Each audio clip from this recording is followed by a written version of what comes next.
আসসালামু আলাইকুম বন্ধুরা, আপনি কি জানেন আল্লাহর কাছে কান্না করা বান্দার জন্য কত বড় নেয়ামত? আজ আমি আপনাদের সামনে তুলে ধরব সেই 8টি জায়গা যেখানে কান্না করলে আল্লাহর রহমত, দয়া আর সাহায্য নেমে আসে। প্রথমত, কোরআন তিলাওয়াত করতে গিয়ে কান্না। যখন কোরআনের আয়াত পড়তে পড়তে চোখে পানি চলে আসে, তখন সেই কান্না আল্লাহর কাছে বিশেষভাবে কবুল হয়। দ্বিতীয়ত, কবরস্থানে গিয়ে কান্না। প্রিয়জনের কবরের পাশে দাঁড়িয়ে যদি চোখ ভিজে যায়, আল্লাহর রহমত সেই বান্দার দিকে ছুটে আসে। তৃতীয়ত, সিজদায় কান্না। সিজদার কান্না হলো বান্দার সবচেয়ে নিকটবর্তী মুহূর্ত আল্লাহর সাথে। এ কান্না দোয়ার দরজা খুলে দেয়। চতুর্থত, হাসপাতালে বেডে কান্না।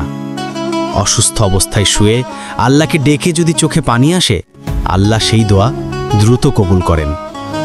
পঞ্চমত, তাহাজ্জুদের রাতে কান্না।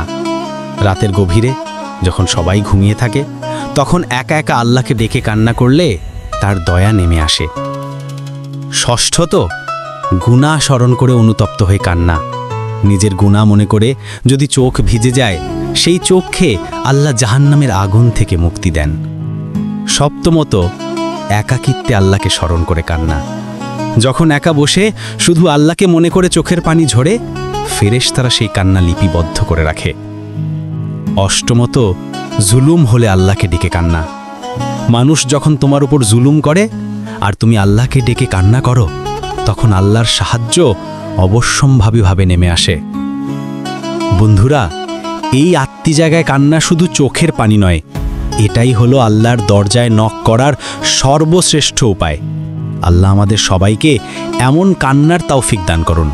ভিডিওটি ভালো লাগলে লাইক দিন, শেয়ার করুন আর চ্যানেলে সাবস্ক্রাইব করতে ভুলবেন না।